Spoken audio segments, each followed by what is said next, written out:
All right, guys. So my name is Glenn Cunningham, team leader, business coach here at Keller Williams, and today I've got Mr. Cason Barnhill with me. So, first of all, appreciate you taking some time out of your day to chat. Yeah, happy to. Yeah, for sure, man. So, well, good. Well, first of all, just got a couple quick questions, and we'll just keep things rocking. So first of all, just introduce yourself. You know, how long you've been in real estate.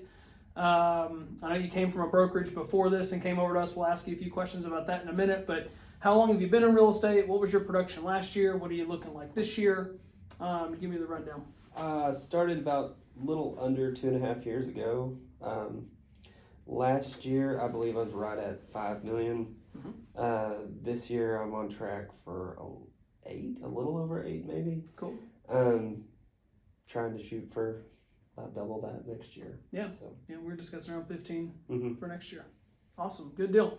Well, good. So first question I've got, obviously you were with another brokerage before this. That's where you started. It's where you've been the entire time.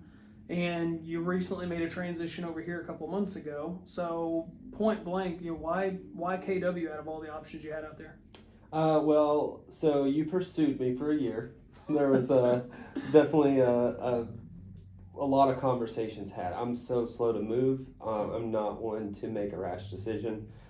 But at the same time, it was still scary and talked about moving several times and never did. Mm-hmm. And the straw that broke the camel's back was literally just not getting out of that roller coaster of 1 month you do, $1 million or $2 million in sales, and the next month you look up and you have nothing to show for it except for, you got a good paycheck. But not prospecting is wearing me out, and I was not leveraged even a little bit. So being clueless on that was really the driver for the switch. Got it. So it sounds like where you were at, there was nobody really facilitating you getting structured and getting more organized and helping you get off that roller coaster. There was really good mentorship and really good atmosphere, but as far as having the true tools and curriculum to get that in motion and automate it, there was nothing like that existed there. Okay. So it was really more of trying to keep that. There was forms of it, but it just was not. It didn't fit my business model, like how I was independently operating as an agent within the agency. This just really had a better fit on the model that I choose to follow naturally, just in kind of my general sales approach, I guess, is probably the best way to put it. Sure. Okay, cool. Next question is, how was the process? I think a lot of people, they roll around the idea of changing brokerages or doing something for their business or getting in a higher productivity-based environment or need more support, but yet they don't because they're fearful of that change. Yeah. So I guess give me a quick rundown of how was the process? It's terrifying. Yeah, there was definitely a time where the in-between where there's just so much that is KW specific that is a scary moment, but it's pressing through and diving in with both feet to the system, the whole reason I switched anyway, that gave the reassurance and comfort that this was the right move, because it was more, there's so much to take in, you can't take everything in at once.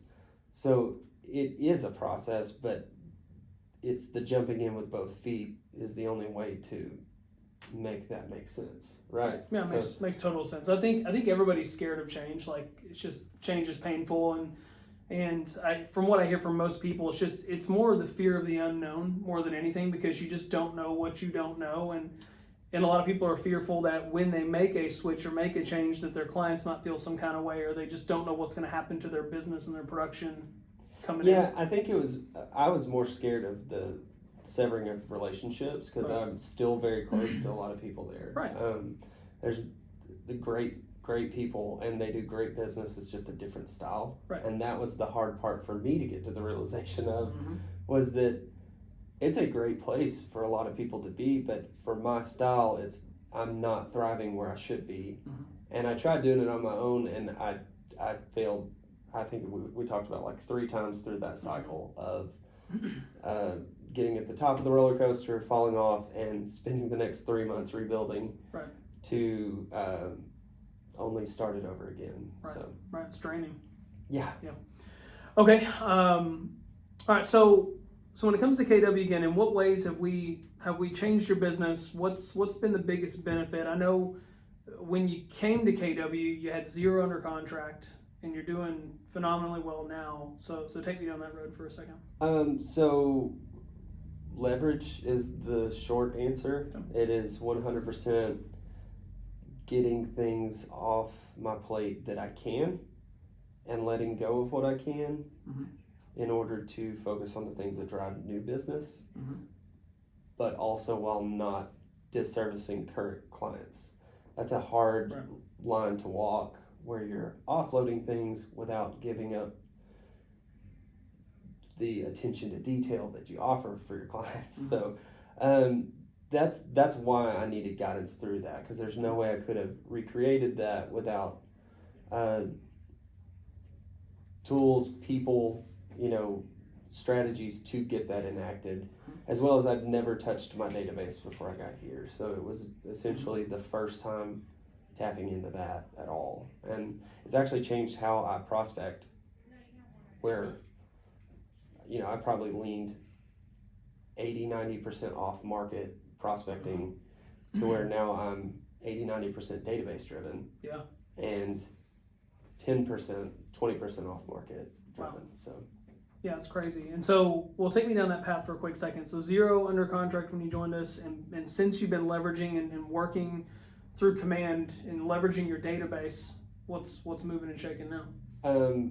I've closed 4, I think, since it's November now. When did I switch? Cool. First part of October? Yeah, but 2-3 months ago. Yeah. It was like a month and a half, I think. Yeah, maybe. Yeah.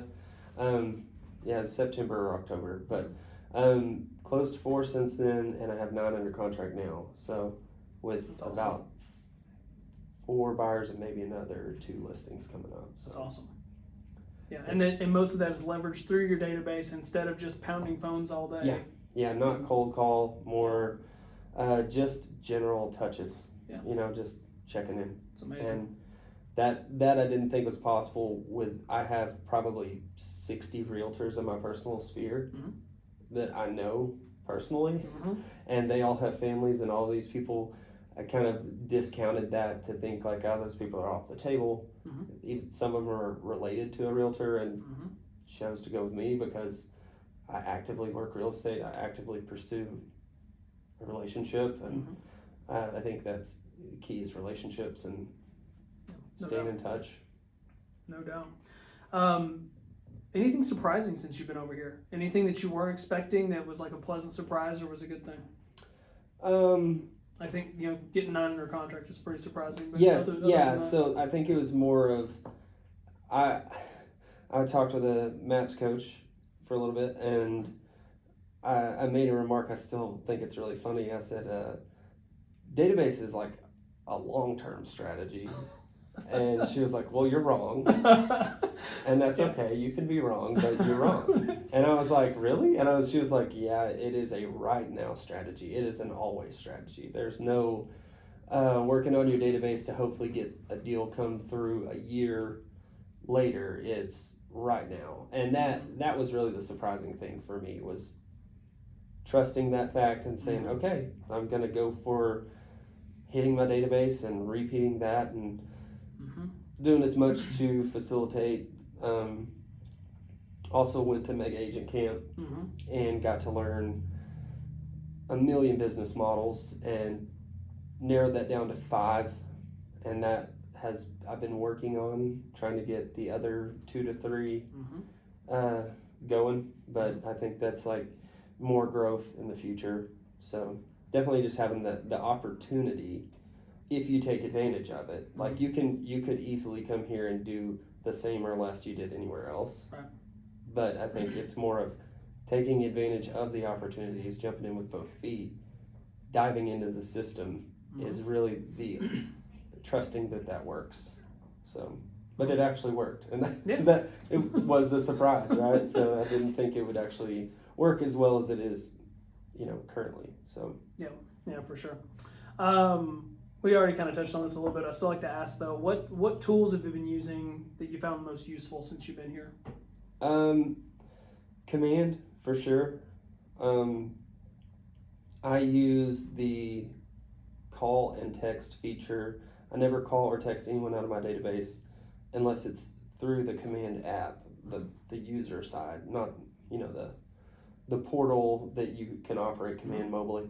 And you can go in and you can press call or press text, and then when you're done and you come back to Command, it says, would you like to log this interaction? Mm-hmm. And that, to me, the timeline that you can keep, we talked about this on this date, so that the next time I go back to talk to them, I know exactly what we talked about, the date we talked about it, and I know if it's been too long since I've talked to them. So that I have the shortest memory. So for me, just having that, to refresh before I reach back out is huge. For sure. So. Cool. I love that. Two more here. So obviously you've kind of seen both sides of the table now. You've kind of seen what it's like to, spool things up and go on that roller coaster and then be down at the bottom of it and have to, burn it to get it back up to the top. What would you say now that you see this side of the table? What would you tell agents out there that they might feel stuck in their business, or they think like this is just the way it is, or maybe they're just unhappy with what they're doing and they feel like they're on that roller coaster, or they've been living that life for years and years?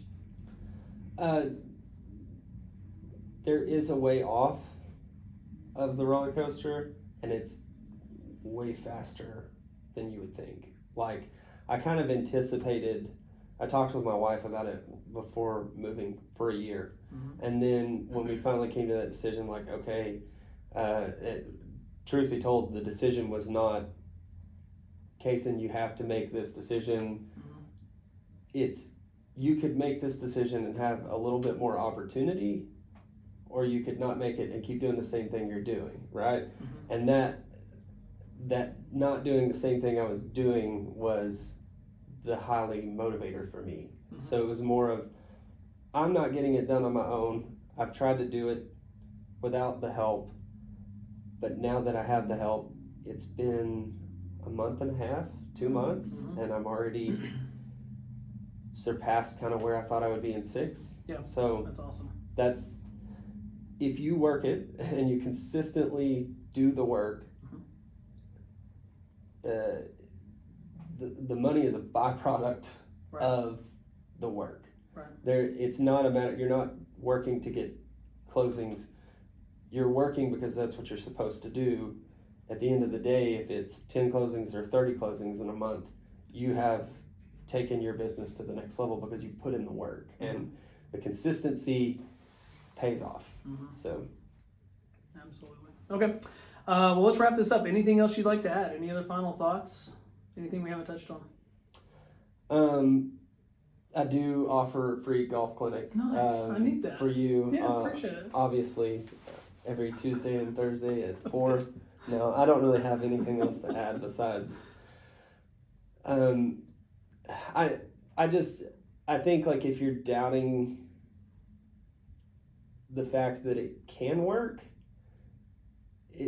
it's so data driven. Mm-hmm. I'm a former software engineer, so I really I've always modeled my business after numbers. Mm-hmm. The numbers they don't lie. If you didn't call 30 people that week and make good conversation with 5 of those to get 1 listing, if you didn't make your calls, you're not going to get the results. Right. Like that's, if you didn't reach out, if you didn't, like there's a certain amount of automation you can rely on, and then there's a certain amount of you didn't do your job. Mm-hmm. And you might have done a million things that are a part of being a realtor, but your job is to bring new business in the door too. Mm-hmm. And that like is equally, it's so hard to get your head around.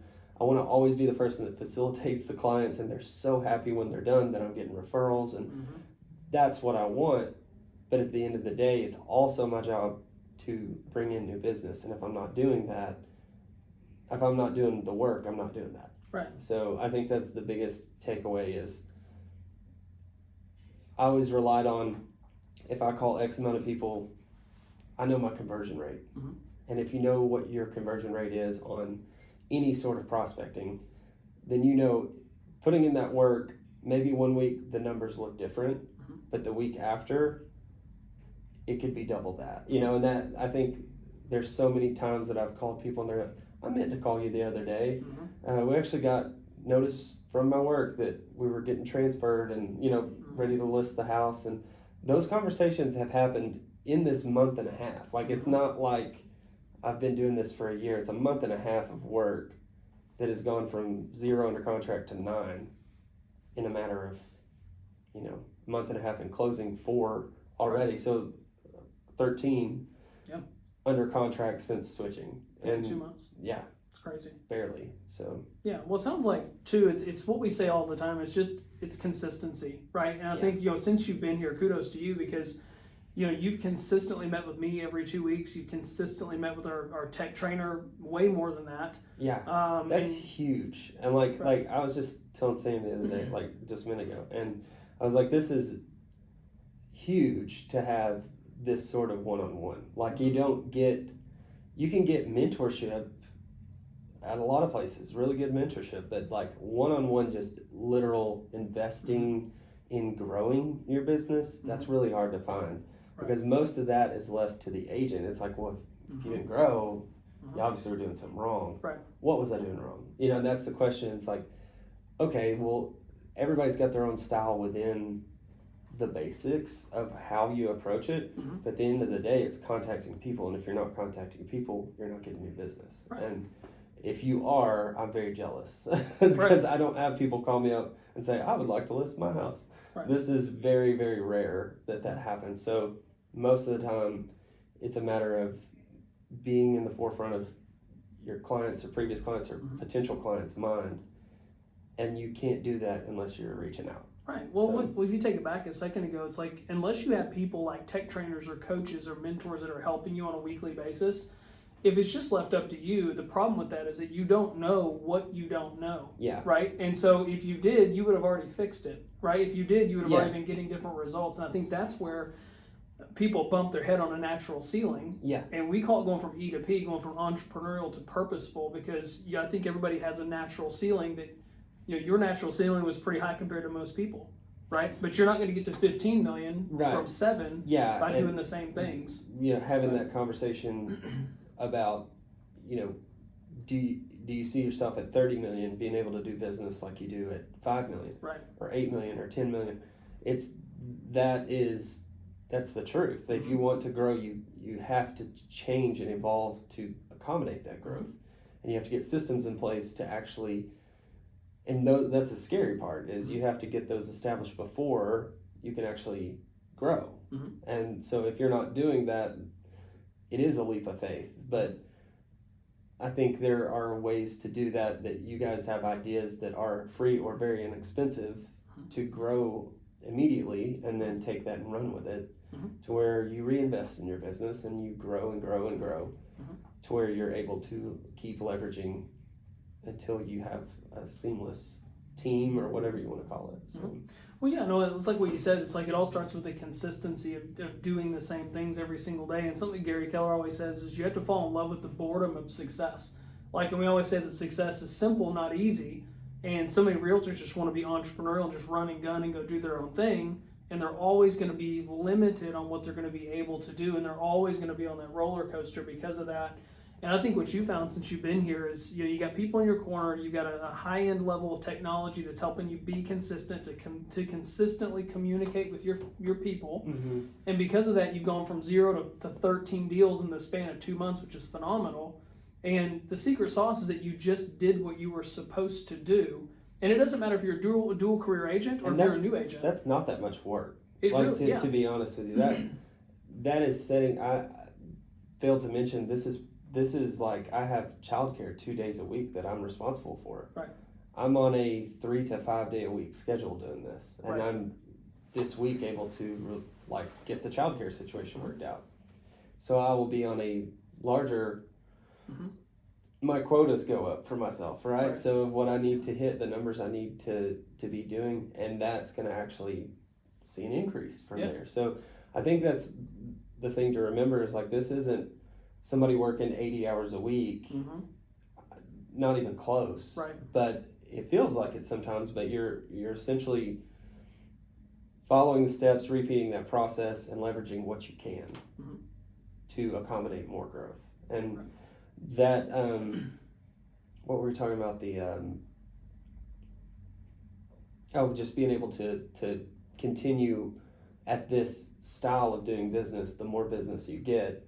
I don't think I think anybody who thinks that they can just take on more clients without, it's like you can't, it's like fire code, right? You have only so much room that you can allow in before you have to start coming up with a solution to expand. But well, I think on top of that too, and I know we're trailing off, which is fine, but I think you do need to have your eyes forward on where are you going, and and like what got you here won't get you there. And so many agents, they want to make more money, or they want to have more time back in their week, and they might be doing around 30 deals a year. I mean, what I found is for most agents, 30 deals a year is a lot of work. Some agents can push it to 35 or 40, and that's when you start breaching that 50, 60 hour mark a week. And I don't think anybody wants to work 60 hours a week when you have kiddos and a wife. No, yeah. And so that's not the answer, right? The answer impossible for a lot. It's impossible. The answer is leverage, though. It's not just how do I sell a higher price point house. It's not how do I make more hours in the day. It's what am I doing on a daily basis? You brought this up. Is what can I get off of my plate that I don't have to do? One quick thing, this is not one of the questions I want to ask, but so many agents have a mind block on this, is using things like transaction coordinators and admins to take paperwork off of their plate. I mean, you were one of them, not throwing you under the bus, but you fought me on this a little bit in the beginning. And since you've been here, you've absolutely turned over 100% of your paperwork. Tell me how that's changed your time that you have with your kids and family. And oh yeah, I mean, even just the mental stress of that being freed up to prospect is I know it's taken care of, right. And it's like one more thing that I don't have to say, okay, oh wait, did this form go out? Did I get, and I can trust that it's being done. There's still an aspect of I have to keep tabs, and I have to keep, if there's ever a fault and one form didn't make it to somebody, or one of my clients didn't sign, I have to go and check in. Sure. But like that general me not doing those things, I mean, it arguably, it's hard to gauge because it's been such a quick rush of business in what we call a slowdown right now. I've not had 9 under contract at one time ever, and I've done a $2 million month before. So with 7% interest rates, rock and roll, and everybody's panic mode that the right, is slowing and down. That's kind of the whole point is that like if you're slowing down, it's because you're not working as much, and that like that's not really an excuse. Is market conditions they're phenomenal, and if we think it's bad right now, I think that's really the are you motivated to work when it actually does get hard? So no, I think when I look at like you can work one transaction and feel like you're working 60 hours a week, and then add 10 more transactions to that and feel like you're never going to get the work done. So the idea behind the leverage is whether it's one transaction or 30 that you have going on at one time, there's always an overwhelming feeling of needing to get something done. And the more that you can offload that is able to offload, the more room you have to bring in new business, not to go watch TV or play on your phone. Right, and on that note though, that's where the roller coaster happens, because so many agents do that. They get one deal and all of a sudden they feel like they work 40, 50 hours a week because they have one deal. And then what they don't do because of that is they don't lead gen. Right? And they'll have a closing or 2 or 3 and then nothing, and that's the life you lived for the last couple of years. Right? And you're realizing now that that's just not the way it's supposed to be. There's not, it's crazy to me that I do know people that high perform and don't do this, and it's out. I don't know how they live. Like they work 80 to 100 hours a week. That's not living. And exactly. And it's more of you can make the cost to hire this stuff out is not even remotely close to your hourly wage that you receive when you're prospecting. I mean, that's like prospecting, I call it like $1,000 an hour time, right? It's like you're literally at your peak your peak earning when you're prospecting. Mhm. And this is not me saying that I prospect 8 hours a day either. Sure. I rarely get to prospect as much as I would like to, and it still increased massively from where I thought it would be. So Okay. I think that is really the thing to go back to is to look at like short term and very little work invested just trying a system, and it's already I can't wait to see what next year looks like, because it's For sure. putting us in a position to say like, okay, I've got to figure out how to grow that fast, because I think it will. It's just more of a matter of getting those pieces in place in time so that there's no lag between the growth. So Yeah, well, it's something, we'll end it with this, but it's something Gary talks about all the time, is that you could be anywhere you want to be in this business in 5 years.